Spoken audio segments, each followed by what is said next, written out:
सबसे पहले आज कुछ पॉइंट देखेंगे हम, ऑर्बिट्स या सेल्स, दोनों एक ही चीज़ है। ऑर्बिट्स बोलेंगे या सेल बोलेंगे तो दोनों एक ही चीज़ होता है, ऑर्बिट्स और सेल्स। सेल्स या ऑर्बिट्स किसको कहते हैं, सबसे पहले उसको हम डिफाइन करते हैं। लिखेंगे हम N orbit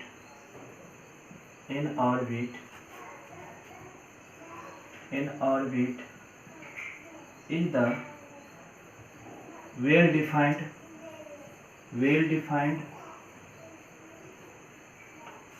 circular path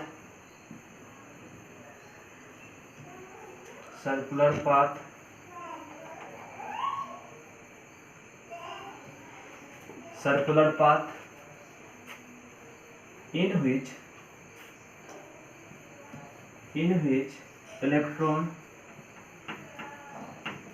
electron revolves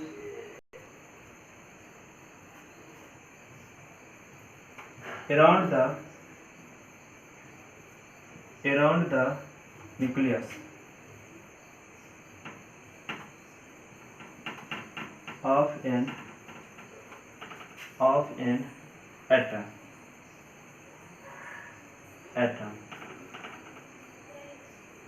atom के अराउंड जो है, सबसे पहले देखेंगे हम ऑर्बिट्स, एन ऑर्बिट्स।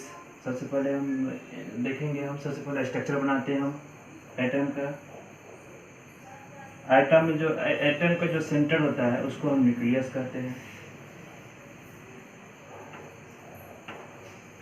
यहाँ पर दिया हुआ है N orbit is a well defined circular path. Orbit क्या है, वेल डिफाइंड क्या है, सर्कुलर पाथ है। in which electron revolve around the nucleus of an atom। ये एटम है, इसके जो है न्यूक्लियस के अराउंड जो है इलेक्ट्रॉन क्या करते हैं, रिवॉल्व करते हैं, चक्कर लगाते हैं।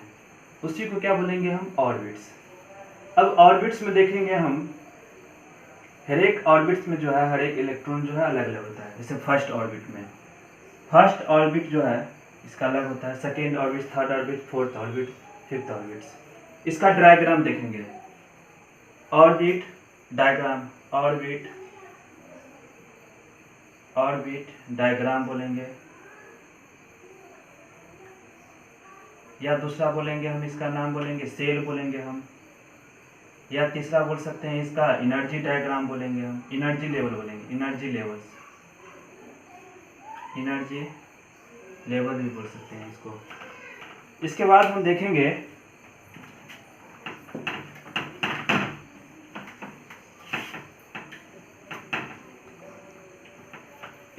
देखते हैं हम सेल या ऑर्बिट्स। जैसे फर्स्ट सेल है या फर्स्ट ऑर्बिट है, तो इसमें एन का वैल्यू कितना हो जाएगा, 1, और इसमें इलेक्ट्रॉन कितना होता है, 2 इलेक्ट्रॉन्स होता है। सेकेंड ऑर्बिट्स देखेंगे, इसको बोलते हैं हम के बोलते हैं, के सेल्स। इसके बाद आता है एल सेल्स, जिसमें एन का वैल्यू होता है 2, इसमें इलेक्ट्रॉन की संख्या होता है 8 इलेक्ट्रॉन्स। इसमें देखेंगे हम, इसके बाद देखेंगे हम के हो गया, एल हो गया। इसके बाद देखते हैं हम एम सेल में एन इक्वल टू कितना होता है, 3, जिसमें इलेक्ट्रॉन की संख्या देखेंगे हम 18 इलेक्ट्रॉन्स होता है, 18 इलेक्ट्रॉन्स होता है। इसके बाद देखते हैं हम एन सेल्स। एन में जो है इलेक्ट्रॉन की जो है एन इक्वल टू कितना होता है, 4।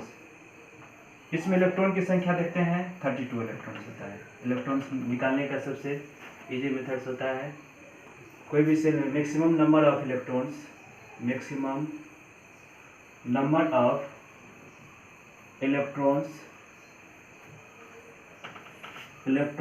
इन सेल 2n²। जैसे एग्जांपल लेते हैं, जैसे फर्स्ट सेल में देखते हैं एन का वैल्यू कितना होता है, 1। के सेल में देखेंगे हम, के सेल में देखते हैं एन का वैल्यू कितना होता है, 1।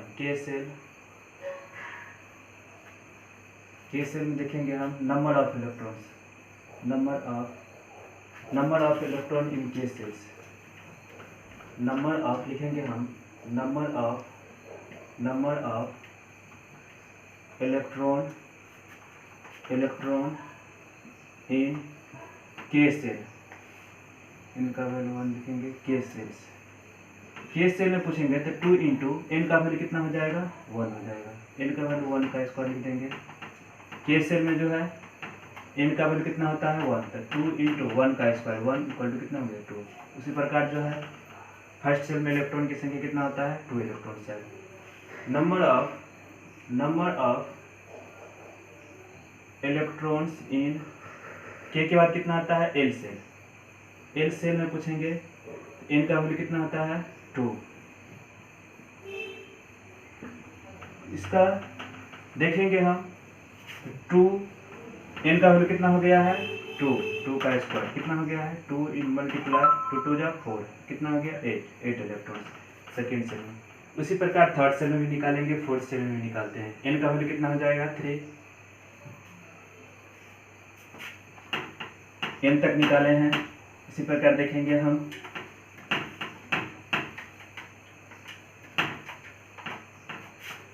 इस प्रकार देखते हैं number of electrons in L दे दिए हैं के एल, एम सेल में देखेंगे एन का वैल्यू कितना हो जाएगा 3 एम सेल्स। एम सेल में देखेंगे हम नंबर ऑफ इलेक्ट्रॉन तो 2 इंटू एन स्क्वायर, एन का वैल्यू कितना दिए हैं 3 का स्क्वायर कितना हो गया 2 मल्टीप्लाई 3 3 जा 9 9 2 जा 18। थर्ड सेल में बोलेंगे इलेक्ट्रॉन की संख्या कितना हो जाएगा तो 18 हो जाएगा एम सेल। इसके बाद देखते हैं number of electron in M ले लिए हैं, इसके बाद एन सेल के लिखे। एन सेल के लिए एन का वैल्यू कितना है n equal to 4, 2 into n का वैल्यू कितना लिखे हैं 4 का स्क्वायर 4 4 जा 16 16 2 जा 32। इसके बाद हम नेक्स्ट क्लास में देखेंगे सब ऑर्बिट्स क्या होता है।